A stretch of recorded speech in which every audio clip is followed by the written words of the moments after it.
Relation between surface energy and surface tension topic, right. तो इसमें हमें क्या करना है, हमें एक रेक्टेंगुलर कॉइल लेनी है। वह रेक्टेंगुलर कॉइल का नाम हम दे देंगे ABCD। इस रेक्टेंगुलर कॉइल को हमने इस तरीके से डिज़ाइन करना है कि हमारे पास यह PQ एक वायर हो जो कि इजीली उस पर स्लाइड हो सके, राइट। और विदाउट फ्रिक्शन, मतलब फ्रिक्शन की वजह से उसको कोई रोक ना पाए, राइट। क्योंकि फ्रिक्शन अगर होगा तो फिर एनर्जी लॉस हो जाएगी। इस वजह से विदाउट फ्रिक्शन वाला PQ वायर हम लेंगे जो इजीली उसके ऊपर से स्लाइड हो जाएगा, राइट।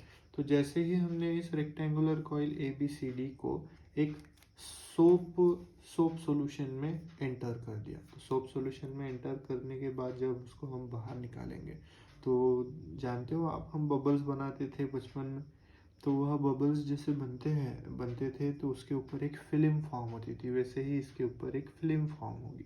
लेकिन हमने अभी पढ़ा था कि सरफेस टेंशन क्या होता है कि उसके ऊपर की जो लेयर है उसके मॉलिक्यूल्स हमेशा इनवर्ड पुल लगाते हैं। तो हमेशा इनवर्ड पुल की वजह से, सरफेस टेंशन की वजह से ये जो PQ लेयर है वह कुछ डिस्टेंस डिस्प्लेस हो जाएगी, और वह डिस्टेंस है समझो dx। तो यह dx डिस्टेंस डिस्प्लेस हो जाएगी ड्यू टू सरफेस टेंशन। जो फोर्स हम किससे डिनोट करेंगे, कैपिटल F से डिनोट करेंगे। तो हमें यहाँ पे सरफेस एनर्जी और सरफेस टेंशन का रिलेशन निकालना है। आप सब जानते हैं सरफेस टेंशन का जो है फॉर्मूला होता है, surface tension is equals to force per unit length, right.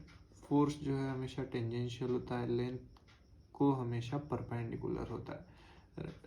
तो हम सबसे पहले सरफेस टेंशन की वजह से, इस सरफेस टेंशन की वजह से जो F फोर्स क्रिएट हुआ वह फोर्स हम निकालने की कोशिश करेंगे। तो हमें मिलेगा यहाँ पे F is equals to T into length. तो यहाँ पे लेंथ हम कौन सी यूज़ करने वाले हैं, जी हाँ, डेफिनेटली ट्वाइस L हम यूज़ करेंगे। क्यों ट्वाइस L, क्योंकि L मतलब ऊपर की लेंथ लेंगे तो ऊपर का सरफेस हो गया, पीछे साइड में भी तो एक फिल्म फॉर्म होगी। तो यहाँ पे हमने 2Q यूज़ किया है, 2 is use because so film has 2 free surface.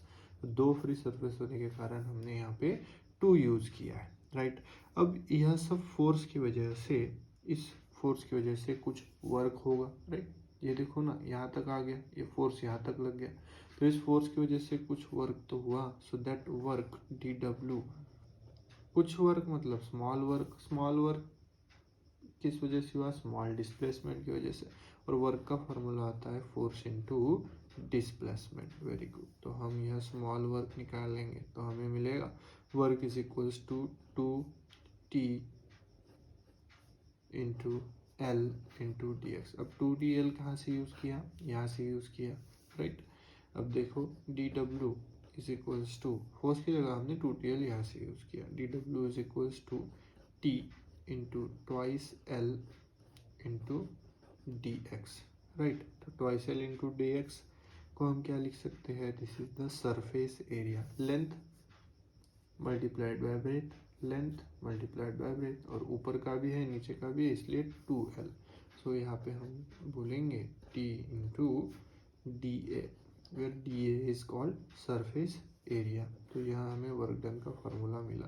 अब वर्क डन हमने क्यों निकाला, क्योंकि जो एनर्जी हमें निकालनी है वो सरफेस एनर्जी है, और सरफेस पे स्टोर्ड एनर्जी पाई जाती है, दैट इज पोटेंशियल एनर्जी, इसलिए हम वर्क डन निकाले।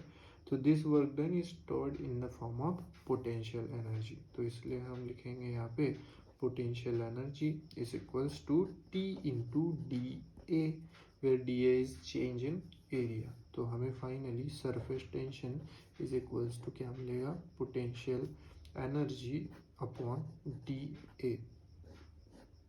मतलब इसे हम बोल सकते हैं surface energy upon DA, right? So this is new formula of surface tension and it is also the relation between surface tension and surface energy. तो ऐसे ही वीडियोस के लिए लाइक करें और शेयर करें, और कोई भी प्रॉब्लम्स आपको आती है तो कमेंट करें, हम उसे सॉल्व करने की कोशिश करेंगे। So thank you guys.